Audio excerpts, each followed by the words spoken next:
At dahil nga nagsimula na yung pasukan ng mga bata, ay gagawa naman tayo ng madaling pambaon. Mas gusto ko talaga kapag gumagawa ko ng mga ganitong pambaon nila para nakokontrol ko kung ano yung mga ingredients na ilalagay ko. Unahin muna natin dito sa butter, balik kalahating cup yung kakailanganin natin. At para naman sa pampatamis, imbis na regular sugar, ay itong coconut sugar yung gagamitin ko para syempre mas healthy ng konti. Sugar pa rin naman to pero mas gusto ko talaga tong ginagamit sa mga pagkain ng bata at saka mas masarap din siya.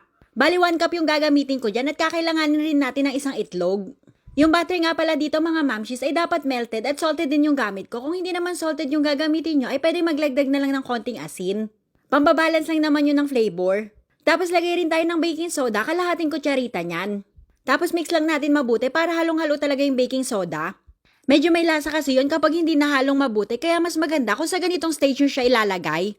At saka natin isusunod yung flour, bali yung sukat niyan ay 1 1/4 cup. Mix lang din natin at kapag okay na yan, ganito naman yung magiging itsura niyan. Para na siyang nagiging cookie dough, kahit nga sa cookie mga mamshis ay coconut sugar din talaga yung nilalagay ko. Yan, tapos isusunod naman natin yung rolled oats. Mas okay tong rolled oats mga mamshis kung gusto nyo na meron pang nangunguya ng mga oatmeal. Pwede rin naman yung instant oatmeal, kaya nga lang ay masyadong lalambot itong ating Rebel Bars. Tapos yung total ng nailagay ko na rolled oats dyan ay 1 1/4 cup. Pwede pa naman kayo magdagdag kung gusto nyong mas marami. Pwede nga rin kayo maglagay ng nuts dito for additional texture. Masarap din yon mga mamshis pero dahil nga pambaon ito ng mga bata ay hindi na tayo maglalagay. Ayaw kasi nila yun baka hindi nila maubos. Tapos ayan kapag ganyan na yung texture niyan ay pwede na yan. Pwede na natin siya isalin dito sa baking tray. Naglagay lang din ako ng parchment paper para mas madaling matanggal mamaya. Bali 3/4 lang ng mixture yung ilalagay ko dito sa bottom part tapos yung natirang 1/4 naman ay para sa toppings mamaya. Yan tapos finlat ko lang din siya at isa-set aside na muna natin to. Gagawa naman kasi tayo ngayon ng para sa second layer. Ito naman ay madali lang din, 3 ingredients lang yung magagamit natin. Bali naglagay lang ako dyan ng 1/4 cup ng butter, kalahating can ng condensed milk at isang pack nitong Goya na chocolate chips. 150 grams to mga mamshis tapos mura lang din yung bili ko dyan, nasa 60 plus lang. At isasalang lang natin siya sa medium heat hanggang sa ma-reach lang natin yung temperature na makakapagtunaw ng chocolate. At pwede na rin natin patayin yung apoy tapos halo-halo lang hanggang sa totally matunaw na yung mga chocolate. Ito nga palang recipe natin mga mamshis ay napakarami ng magagawa. Nasa 32 pieces yung nagawa ko na bite size. Yan at okay na rin yung ating chocolate mixture at pwede na natin siya isalin dito sa pan. Huwag kayong mag-alala mga mamshis dahil hindi ito magiging super tamis. Saktong-sakto lang yan, nababalance rin kasi ng oatmeal yung lasa niya. Tapos ito namang condensed mixture ay dark chocolate yung ginamit ko. Tsaka hindi rin talaga siya super tamis, mas maganda kung dark din yung gagamitin nyo. Yan, pinantay ko lang yung pagkakalagay tapos pwede na rin natin ilagay yung natirang 1/4 ng mixture.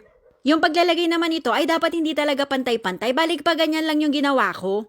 Okay na okay tong recipe na to, pandagdag sa baon ng mga kids natin. Normally kasi ang mga binabaon lang talaga ng anak ko ay tinapay tapos yung palaman ay ayaw rin nila ng matamis. Palaging cheese lang yung request nila sa akin kaya ito na yung pinaka-dessert nila.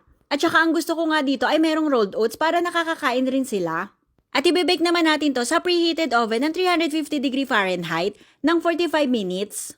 At nakatulugan ko na nga siya mga mamshis dahil bigla namang umulan. Naka-timer din naman to kaya okay lang. At ganito na yung itsura niya, nakarest na to ng mga 1 hour pero medyo warm pa siya. Inantay ko lang na mag-completely cool down siya at nilagay sa freezer ng 1 hour. Mas maganda kasi talaga siyang ikat mga mamshis kapag malamig. Para syempre hindi magkalatan yung chocolate at buo na siya. At mas makikita rin yung layering. Bali ikakat ko lang to ng pa-bite size para hindi na mahirapan yung mga bata. Tapos 2 slice naman yung ipapabaon ko sa kanila. Meron pa rin naman kasing ibang food yan na kasama. Yan at kapag ganitong pagkat naman yung ginawa nyo ay makakagawa kayo ng 32 pieces. Ilalagay ko lang to sa ref at tatagal na yan. At ganito naman yung naging itsura niyan. Bali layer siya ng oatmeal, chocolate, tapos oatmeal ulit.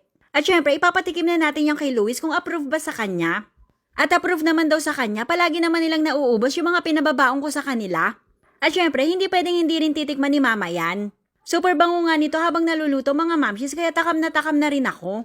Malamig na to kaya chewy na yung texture niya, mas gusto ko tong kainin kaysa dun sa warm pa. Parang malapit na nga yung lasa niya dun sa mga energy bar na nabibili. At okay rin siyang pambaon ng kids dahil siguradong mabubusog sila dahil dun sa rolled oats. At pakita ko na nga rin pala itong nilalaro ko, bali register muna tayo, kailangan lang ilagay yung phone number at gumawa ng password. Tapos pindutin yung question mark at itong daily bonus na agad yung bubungad dyan. Para naman magdagdag ng puhunan, pindutin lang natin tong plus sign sa taas. At kapag gusto nyo na mag-withdraw, ay andito lang yan sa baba, pindutin lang natin tong withdraw button. At lalabas na rin dyan yung mga instructions kung papaano.